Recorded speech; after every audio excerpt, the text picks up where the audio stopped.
And hi, welcome to Project 180. My name is Kevin McGowan. This is the podcast where we talk with project managers all around the world to learn what they know and to kind of help improve the education for all project managers around the planet. Today we're speaking with someone in Toronto, Udit Khanna. How you doing?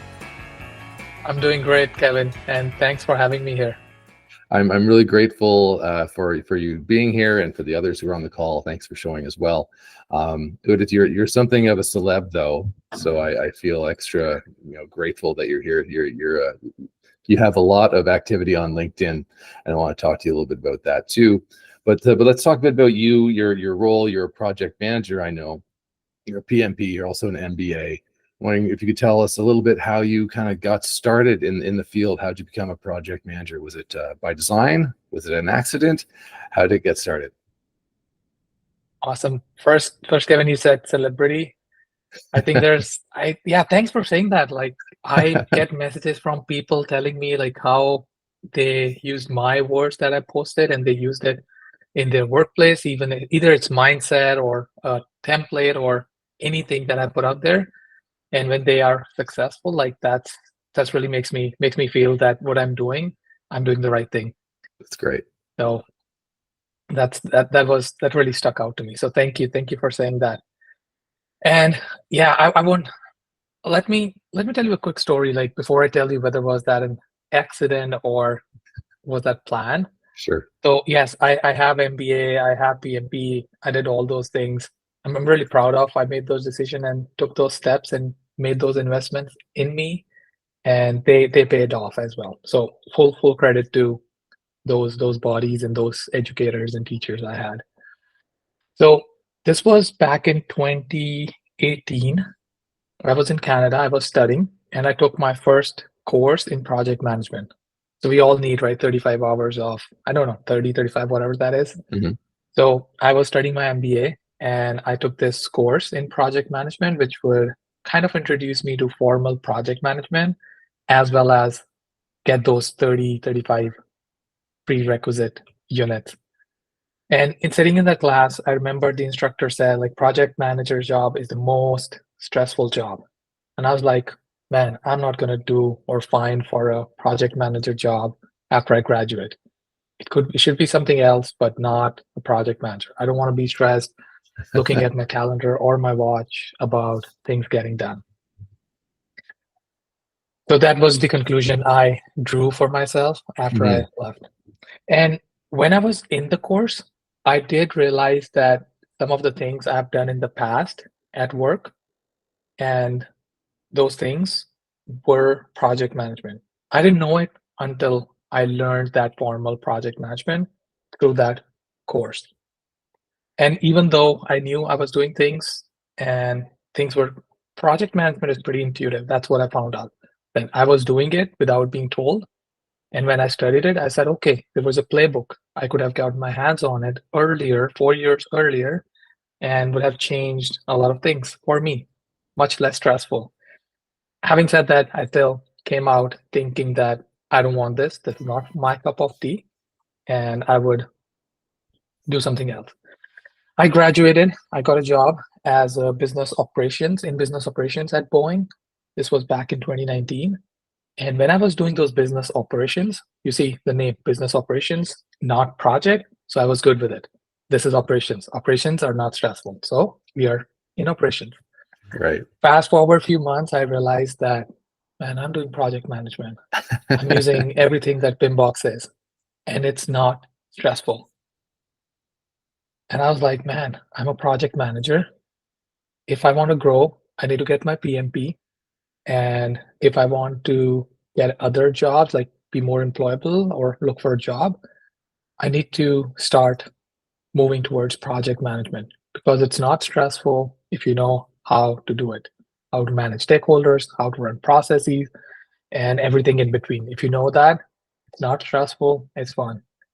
And with that, I would say it was an accident. I didn't know that I'm a project manager and doing project management until that time, back in 2019. Well, it's as if it kind of snuck up on you, right? Like you say, all this. It's interesting how you heard this is going to be the most stressful job. One person's perspective on it, but you're saying that the role itself isn't particularly stressful. Why do you think that is? You just have a natural inclination towards all the communication and all the juggling you have to do as a PM? I found out that yes, it was like first it was one person's, or it's a stereotype, right? Even if you ask most of the people, like I talk to a lot of people and they tell me, oh, project management, we don't want to do it. They are the most stressful people I see in my organization. And that's true in some cases. Yeah. I've seen that too. And I wish them that they understand that it's not, because they're focusing on the wrong things. What are they And when you focusing start, on, do you think?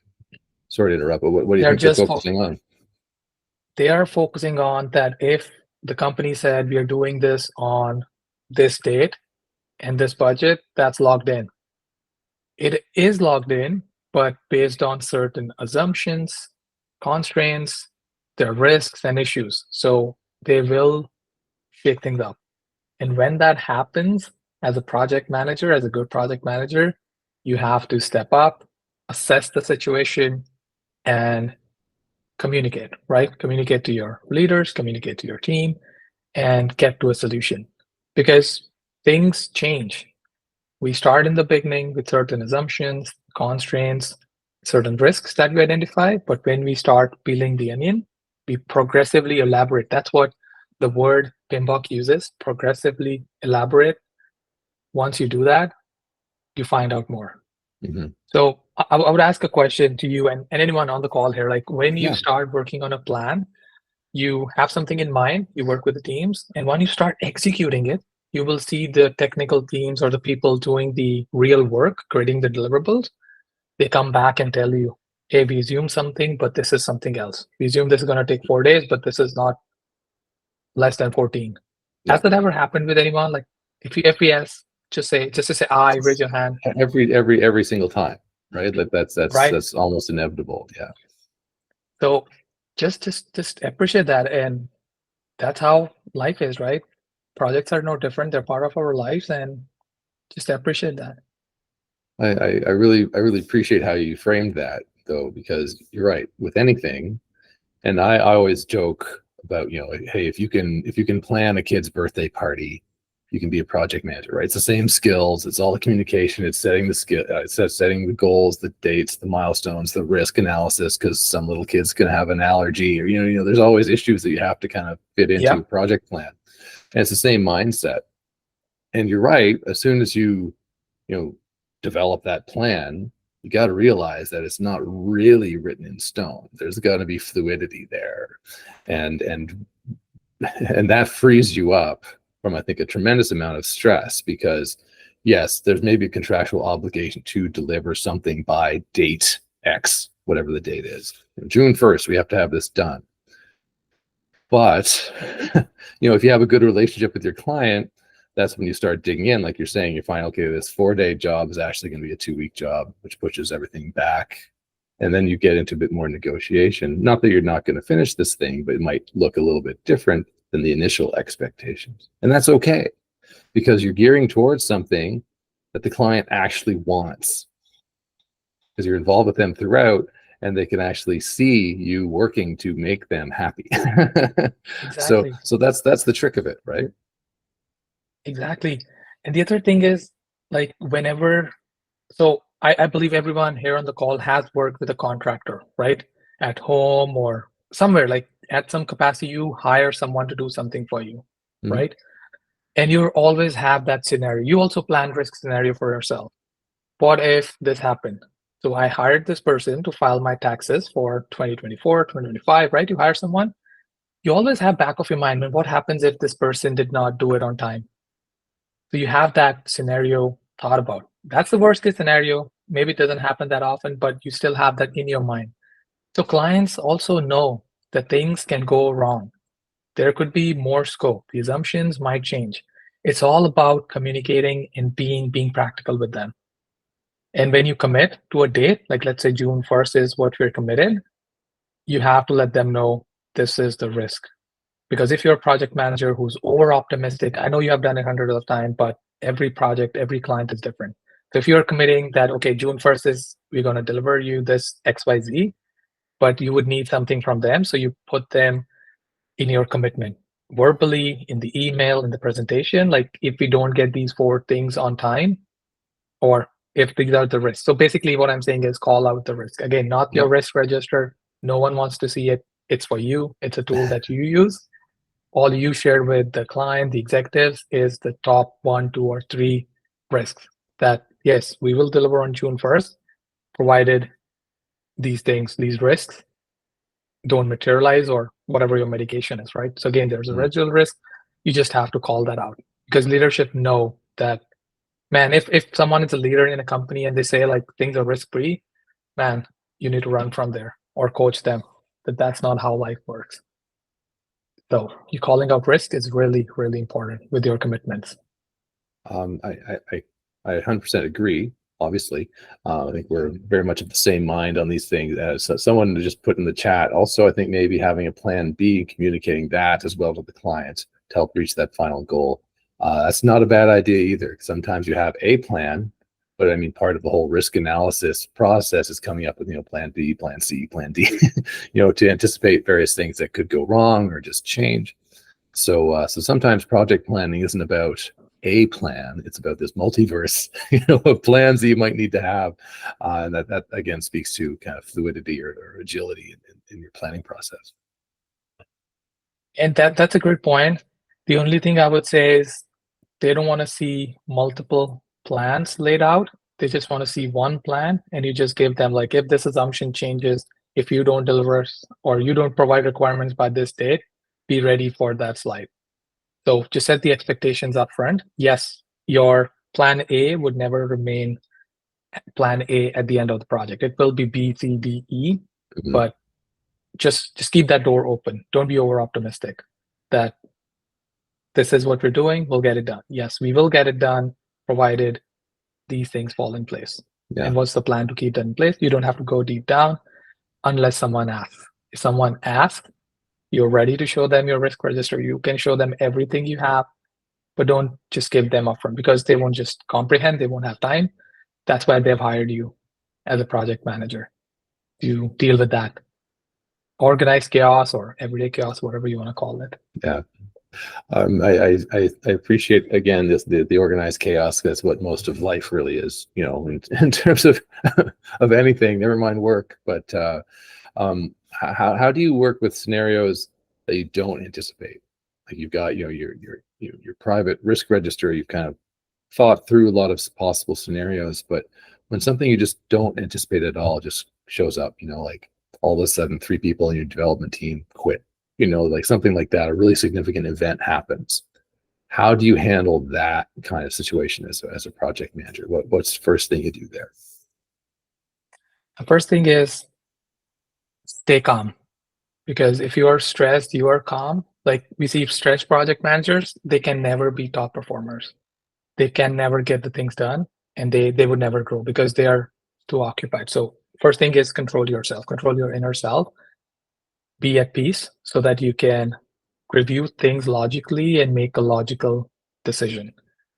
And the first thing I do, as I said, control my control my nerves. That's what you need to do. The second thing I do is I assess what the goal is. So what's the dream outcome that I want to drive? So what's the minimal viable product? This is a very MVP is a very common term used. So understand what's the minimal viable product you're going to deliver, and how this event, like 3 devs quitting on the same day, how does it impact that? Once I understand the problem, the impact on my MVP, sometimes what happens, like we're like, yeah, this is not part of the MVP, or we can just exclude it from the scope for just this release or just time, and we can add it in next month, which should be totally fine. So that's really important, understanding your end goal, your MVP, and how it impacts. If that's not the case, you get together with your team. You have your functional leaders, your leader. I won't say add your sponsor to that initially, but work with your team, your leads or managers you work closely with, and find out. That's what I do, is find out a solution with them. Sometimes we have a solution, we have backup, we have other people, but if that's not the case, you can still find out a solution. And if the solution says you're going to delay it by a week, that is again a solution. Not everyone would like it, but as I said, when we made the commitment, we called out our risks, issues, assumptions, constraints. So we go and point to that. And that's what makes people understand, even if it's a client or it's your leadership, understand that, yes, the project manager is working, came up with a solution that might not be the best, but that's how the situation is, right? And again, you are, as a project manager, you are not the owner. You're not the business owner. You're not the leader. You're not the boss. You're a delegate. And as a good delegate, what you need to do is do your part. And again, you might not be able to solve it. That's okay, but you come up with options. Maybe the client says, no, I don't want it at all, or I want something different. That's totally fine. But do your due diligence. I really appreciate the human element, because it's a theme that comes up in a lot of these conversations.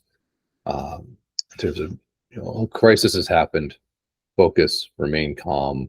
It's not the end of the world. Like that.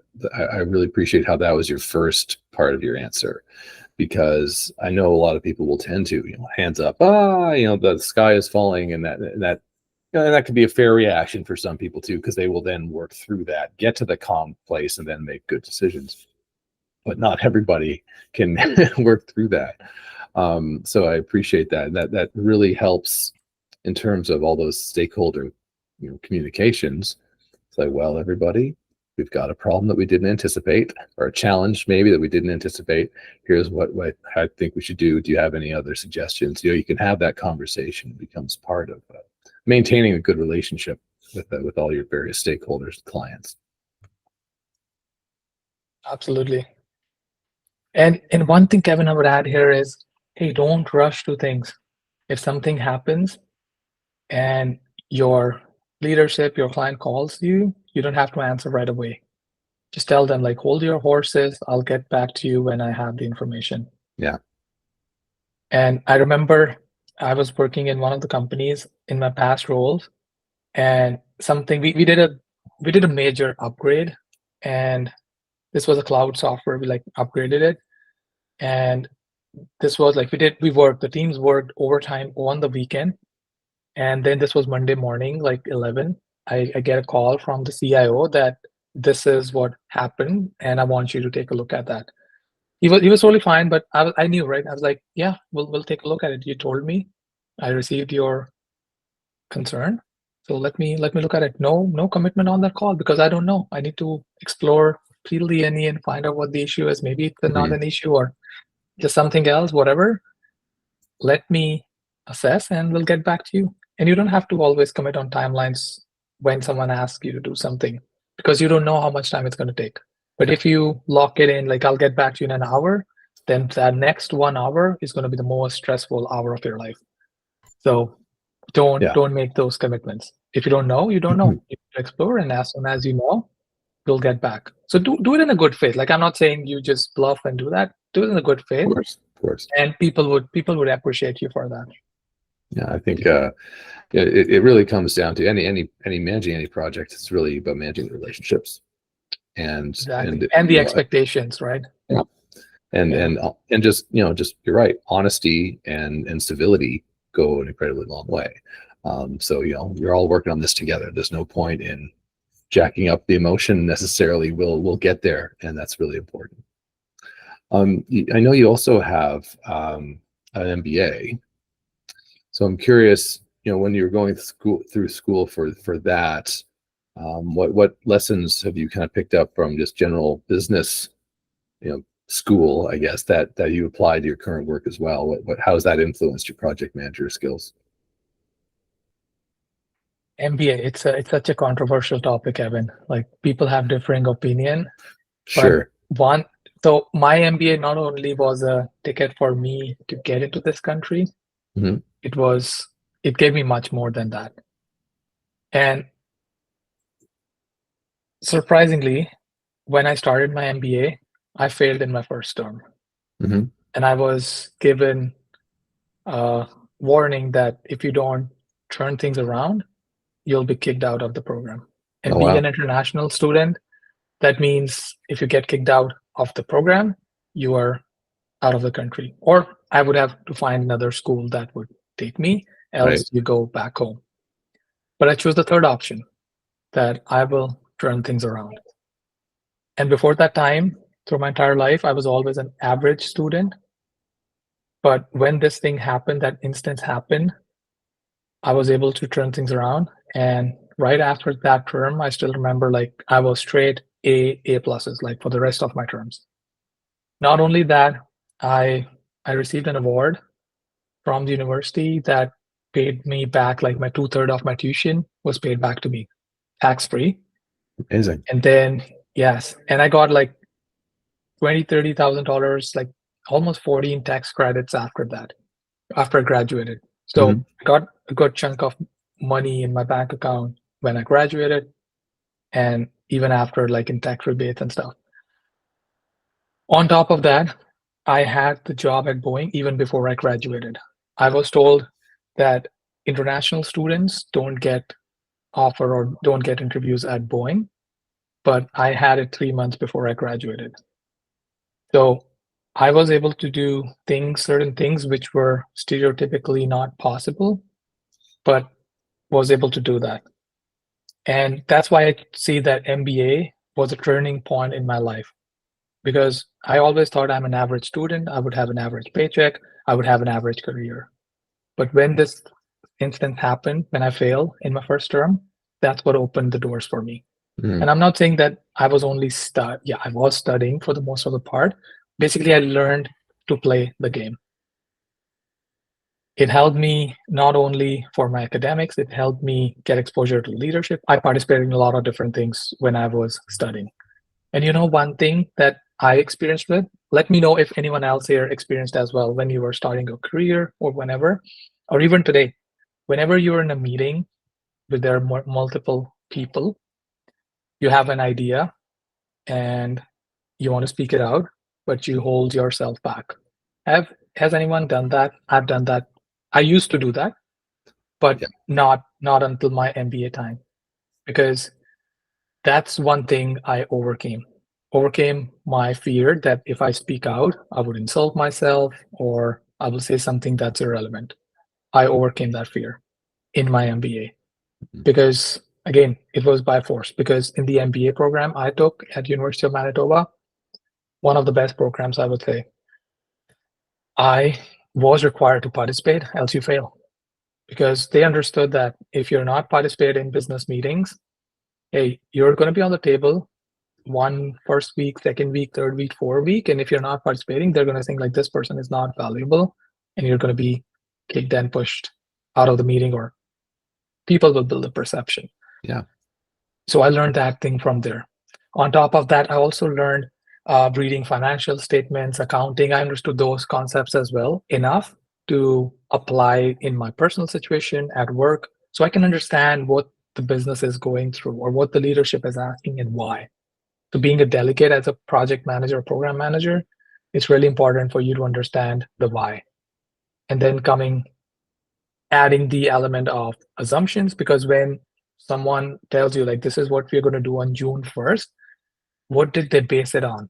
What's the logic behind it? Yes, they want to achieve this revenue target or whatever business metric they want to achieve, but there's also that foundation, like that assumption, the constraint. Because someone sitting in a room making an assumption, and for the next 2 months, you stressing about it because someone made an assumption, you need to understand the holistic approach. And if you Yeah. understand that, it just helps you be more on top of things. And you can challenge that.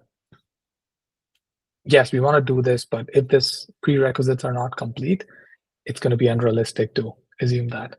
Yeah. I again, I appreciate the human element and soft skills. Maybe hate to call them soft skills. I don't mean to diminish them in any way, but that personality trait. Maybe you're just naturally more introverted and comfortable in the back of the room, kind of thing. And to learn that skill and that it's okay to be a little more vocal and to express your thoughts and feelings and opinions on something that could very well be business critical, you might have that nugget of information the team needs. Yes. So really important to learn that, and impressive that you had that light bulb moment when you were doing your MBA. That one thing alone, and the other, yeah, that one thing alone is so profound. We don't speak in meetings. We think like, yeah, someone else would take it, and you will, like, this has happened to me multiple times, even when I was doing my MBA, and even not anymore, but in the MBA time, and even before. Like, I would have an idea, I'm thinking, how should I frame it? I'm framing the sentence, I'm framing in my mind, Mhm. and someone else would just say the same thing.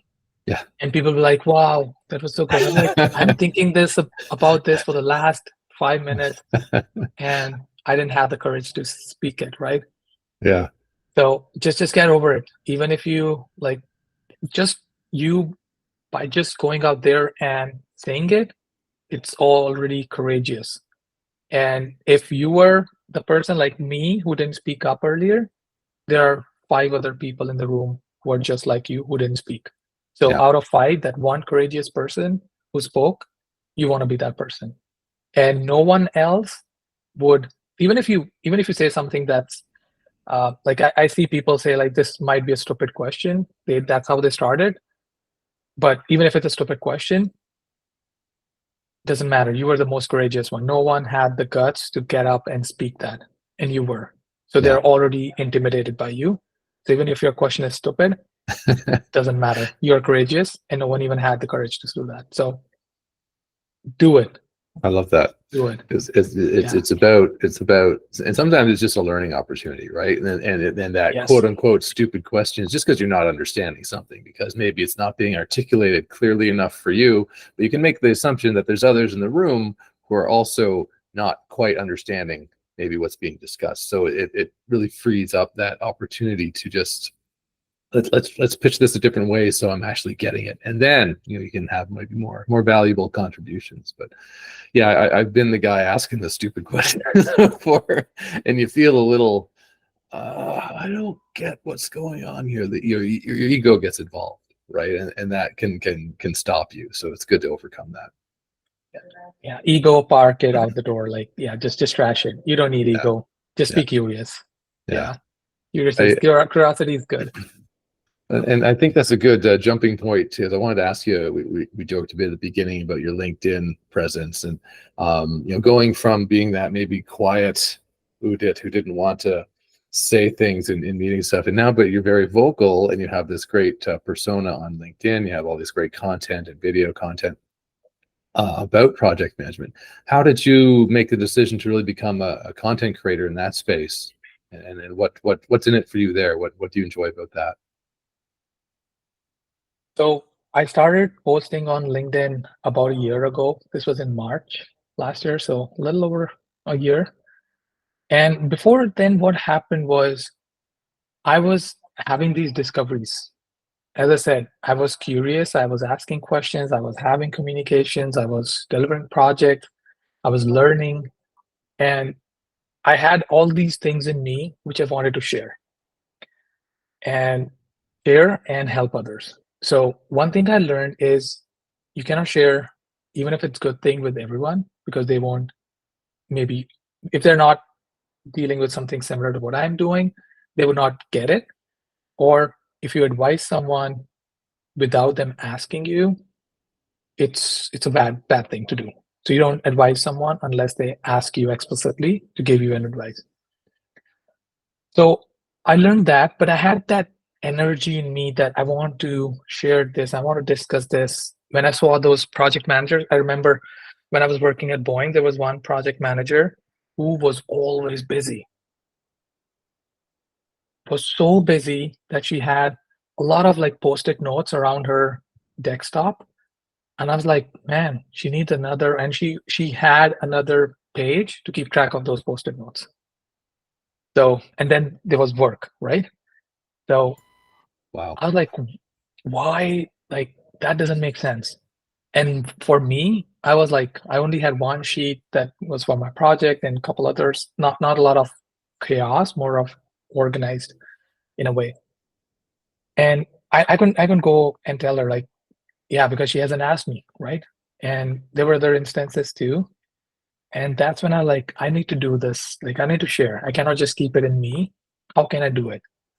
And that's when I found out, let's do LinkedIn. I can start posting there. I can start putting things out there.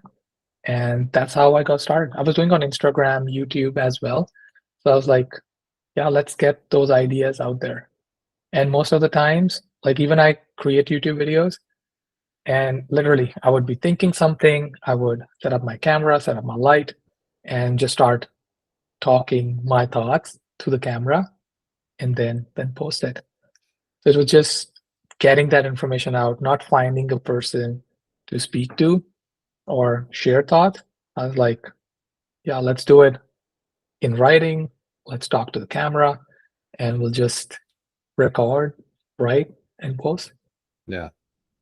And how are you finding the response? Like It's amazing. how is it going? What kind of responses are you getting? It's amazing. I get messages from people when they message me and they tell me that how it helped them. I'll tell you about one guy. He's from Winnipeg as well. I met him when I was studying MBA. He was in an undergrad program and he deconstructed my videos. So the concept I'm talking about in the video, he reverse engineered it for him to use it. Mm-hmm. And when he showed it to me, we hopped on a call and he opened his OneNote. I was also using OneNote at the time for managing my content. He opened his OneNote and he said, "This was your video." He had the link, he showed me the video, and then he showed me like everything that he deconstructed. I said, "I have an exact copy of that deconstruction you have. That was my script." And when I saw that, I was like, man, I need to continue to do this because there are people, those who are using it and it's helping them. And this is just one example. I have other people as well, those who would repost or create their own post and tag me. Like this is what when they read their post, that's how it motivated them. And that's when I realized that, man, this is having a profound impact. And then I have my clients as well, those who reach out to me, they work with me, and I'm able to help them achieve some great success as well. So yeah, I'm in for a long run, Kevin. I'm here to say. Well, that's great. And and we connected because I was seeing, your videos pop up on my feed, and I was enjoying them too. So I like it's good production value. Certainly, you've got a good camera, you've got a good setup, but even if it is, not necessarily scripted when you're coming, it always seems very authentic and very helpful and just very genuine. So I really appreciate the content. I think you do a great job at it. Thank you. Thanks for saying that, Kevin. Really appreciate that. Of course. I know there's a bunch of people on this call now. I want to make sure that anyone has you've got the opportunity. If you want to ask a question, if we discuss something, you want to chime in an opinion, please do. You can click the raise hand button, or you can type it into the chat, and I'll do my best to read it out from there. But while everyone's thinking about that, because I don't want to just put you on the spot. If you don't have something to ask, that's fine. But I want to ask, in terms of your own, you've obviously got a lot of background and education and skills and a lot of experience managing different kinds of projects. But what I'd like to ask folks is, what would you advise somebody who's just, you 10 years ago?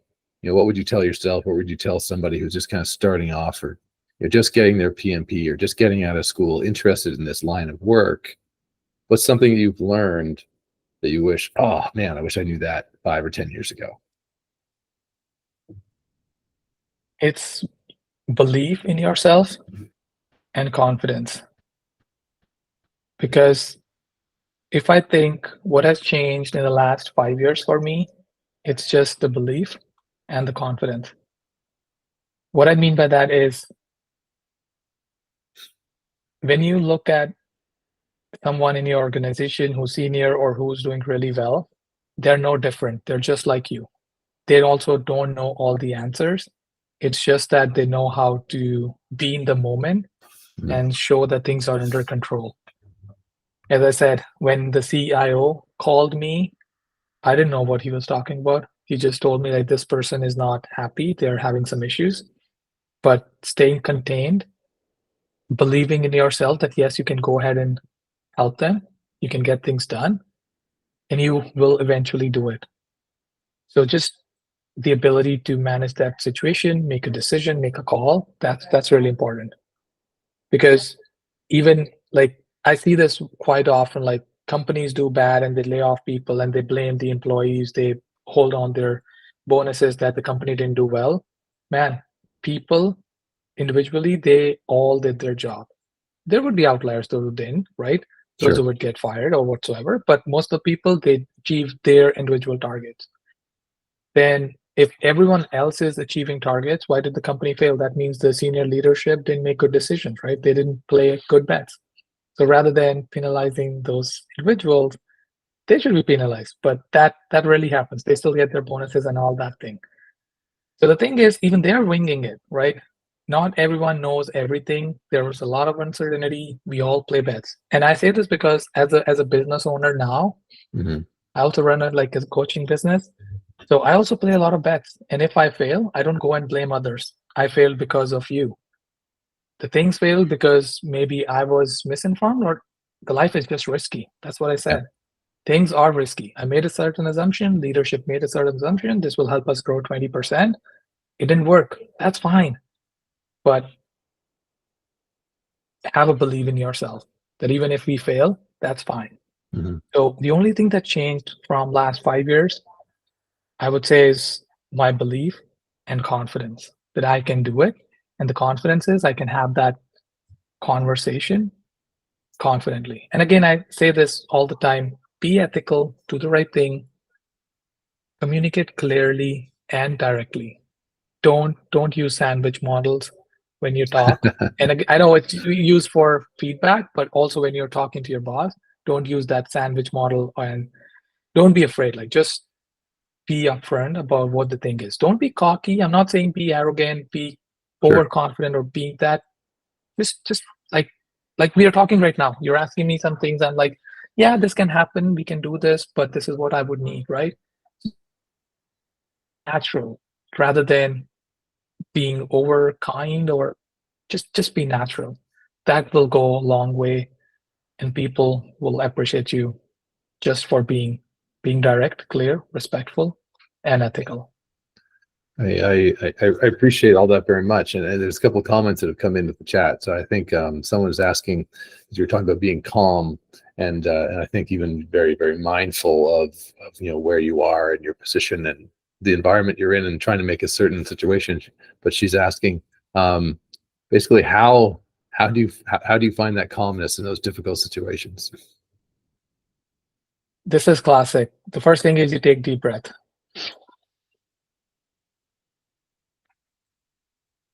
Breathe in, hold for 3 seconds, and then release. Do this like 4, 5, 10 times, and you will be at calm. And then you need to shake up your body. Because when you're sad, when you're stressed, what happens? Like your head is down, you close yourself, right? Yeah. Because this is your fight and flight mode that's just trying to save you. And in reality, like if a project goes down, your life is not in danger, right? Unless you're on the border or unless you're in the battlefield or you're flying an airplane, maybe. Yeah. So that Yeah. could be the case. But I think for most of the people, yeah, there's no war, there's nothing happening. So if a project is late, doesn't mean your life is at danger, right? It's not. So what you need to do is you need to go out for a walk, play the music that excites you, just move your body. I know you won't like to move it, just move your body, just change your physical state. That will really impact your mental state. And once you get out of that, you'll be able to go through things. And once you are in the right state of mind, that calm state where you can think logically, you will see everything starts falling in place. So that's how I do it. And Yeah. I highly recommend trying that. I agree. I found, just for me personally, about 7, 8 years ago, late to the party, I guess, but I discovered meditation for myself, and found that training, that mindfulness training, had a huge impact on my reactivity. And like you're saying, like going into fight or flight mode, like, oh no, something went wrong. You're like, it's the end of the world. It's not. Like you're not. saying, it's really not. It's not great necessarily, right? And maybe you can have some difficult conversations, and okay, but you're right. It's you're not going to die as a result of like, being a week late on a project. So having a mindful and maybe more reasoned response to things is very helpful. And Kevin, just adding on that, if you can prime yourself, like recondition that you always stay in a good mood. Like you said, you found that in meditation, right? If you can find something that resonates with you, that keeps you always in that good mood, if things go wrong, you can always fall back to that. Okay, I need to meditate for the next 5 minutes or 10 minutes so that I can find my calm. So find those practices for yourself. What brings you in that stable state? And another thing is, what's the worst that can happen if a project fails? You'll get fired. That's the only worst case scenario. Is there anything more than that? Maybe someone would give you a slap on your fist or whatever, like on your hand. Like that's usually what happens, right? If your project fails, the worst, or not the worst, the worst is they will just slap on your wrist or your fist or your hand, whatever. So the worst is you'll get fired. That's the worst. That's not end of the world. And most of the people I know, those who have been laid off or fired, they're doing much better than they were doing in their job. They were able to increase their income, their title, their confidence, their belief, and now, most importantly, they're prepared for that risky scenario that, yes, this is also possible. A couple of comments came in the chat here, so I just wanted to get to those. Chantel's adding, in terms of, we were asking, what you would do to kind of, maybe recommend for somebody starting off. She's suggesting networking, reach out to people, get yourself out there, which I think is a really good idea as well. And I mean, that's what you're doing too on LinkedIn. That's part of the whole, that's why LinkedIn exists, right? Is for networking and connecting. But I'd agree with that. That's a really important aspect of career development, is especially in the modern age where everything's virtual and jobs change more frequently. It's good to be networking. Absolutely, you have to do that. And not only engaging with other people post, get into the DMs. DMs are so powerful. Get in the DMs of others you're interested to talk to. You think they're potential employers, they are hiring managers, recruiters. Get into their DMs. And again, don't ask, give. So give them attention, give them compliment, or give them something rather than messaging them and asking for a job. Because when you don't know someone, you just cannot ask them. You have to be the giver first. Like when Kevin and we were talking, I got to know about Kevin from a PMI event where he spoke.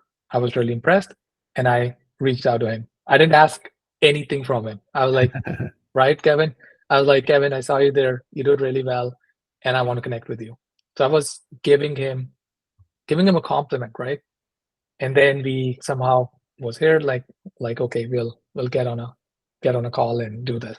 Little did you know I was already a fan. So that was what was. Thanks, Christine. That means a lot. And I'm your fan as well. So that's why I reached out to you in the first place. Yeah. So yeah, start by giving. And the other thing is most important is, if you are getting in project management, you will be interviewing, right? So get good at storytelling. All the project management interviews I've been to, it's all about this one-to-one talking. And I haven't seen any technical round where they ask you to go and create a project plan or do something. I've never experienced that. But most of the part, even if you get to that stage, if someone wants to do that, the first is going to be the storytelling. So you need to be able to tell a compelling story why they should hire you in your entire interview. Yeah. And always make it about themselves. It's not about you. It's about them. What are they getting you if they hire you? And you'll never go wrong. And you'll be never scared of layoffs or for getting fired if you know how to get a job.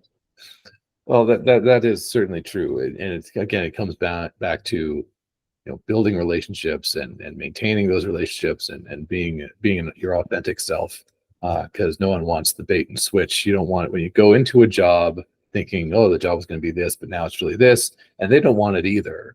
They don't want to hire somebody they think is this level, but really they're this level. They want to know exactly who you are and what you're interested in and where your growth opportunities, what growth opportunities you're looking for. That's an exact that's an amazing point you brought up, Kevin. I I get messages from people. They say we started this job, they're 3 months in, and it's something else. They wanted something else. It's something turned out something else. And I'm like, did you go and talk to your manager about this? And they're like, no. Mhm. And the fear is they will let them go, right? I said, no, that's not gonna happen. For a manager, you know that, Kevin, you would know it, right? If someone is like unless someone is doing something really bad, they're really unethical, and you found out, or they're really screwed up, or they're really disrespectful, like Mhm. they went they went too far, that's when you fire someone and tell them don't come to the work next day, right? Yeah. If you're going and talking professionally to your boss, like this is what I was expecting, but this is what you're giving me, could be at either side, they're not going to fire you right away, or they're not even going to think about letting you go. They're going to be like, hey, this is not something I can go. Like the manager would think, like, I cannot go and tell this to my manager, because they'll be like, man, you hired this person, you interviewed, you spent so much time, and you Right. could You not wear even this find the right responsibility. person for you, right? Mhm. So your manager is also getting beat up from both sides.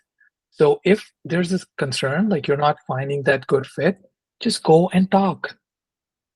Tell the person, this is where you're at, this is what you were expecting, what can we do? Like it's a collective effort, what can we do to get here?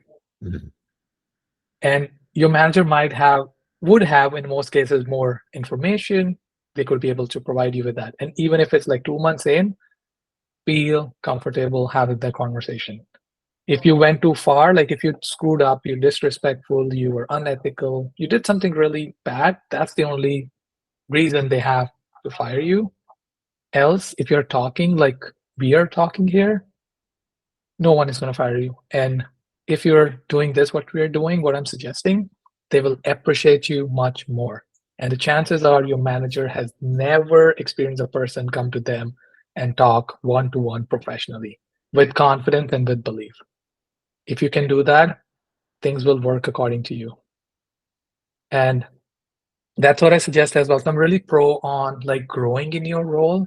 You can make more money, you can get that promotion just by asking. Most of the people, they just don't ask. Mhm. And the clients I've worked with, when they go and the way I tell them, like, this is how we're going to approach the situation, when they go in, you know what their manager says? People come to me and they say they work really hard. They work 80 hours a week. That's why they want to get a promotion. And you are telling me that you want promotion for the value you bring, the way you do your work, and the way you want to grow. They're like, no one has ever said that to me. Rather than you thinking you'll ask for money and they will shoo you away, or they will Mhm. tell you something else, they're like, man, no one has ever asked me that. And you already, like, all the people that he's managing, you already Mhm. stood out. And your chances of getting that the next level, the promotion, are way up. That's interesting, and not just in terms of the relationships, but also an interesting statement on the value of different kinds of work. Just because you're putting in 80 hours, is that 80 efficient hours? Like Exactly. how are you thinking this through? How are you actually performing your job? I remember 100 years ago when I started as a technical writer back at Nortel, back in the 90s. My then director, who was just a fantastic boss, but um, he told me a story when he started off. The technical writers back in the 60s or whatever, right? They were rated. Their performance was rated on the number of pages they wrote. Right. Could you imagine how long the documents were that people had to, because they would just like flowery language for pages and pages and pages when all you needed was like 4 steps, right? So it comes down to not only being able to accomplish the work, but being able to do it in an efficient way, which is a great thing, but also in a way that enables good communication and good connection with the team as well. Yeah, exactly. And for most of the project managers, no one is looking for how many hours they work, how many hours they're online, offline. No one is looking at that in most cases. Yeah. So I remember one of my clients, he asked for this raise, and that's what his manager said. Like, people tell me I need a raise because I work 80 hours a week. And he was like, you're not saying that. He said, even if you even if you work 2 hours a week and you're getting the work done, I'm not hearing back from the stakeholders that the work is not getting done, you're able to deliver the project, even if you work 2 hours a week, I'm good. I don't care. All I need is no complaints from the stakeholders and work progressing. Yeah. And that just tells you that you're sitting on the desk, staying online, moving the mouse all day. That's not going to cut it. If you're doing your work, doesn't matter. Yeah. How many hours you're spending, you're going to get that raise. Well, look, it is almost 9, so it's been about an hour. So I think maybe that's a good place to wrap it up. But I want to say thank you so much. It's been a really enlightening and fun conversation. So thank you so much for this, and thanks everyone else for joining. I appreciate all the questions that came up in the chat as well. Thank you, Kevin. Thanks for having me again. And this was good conversation.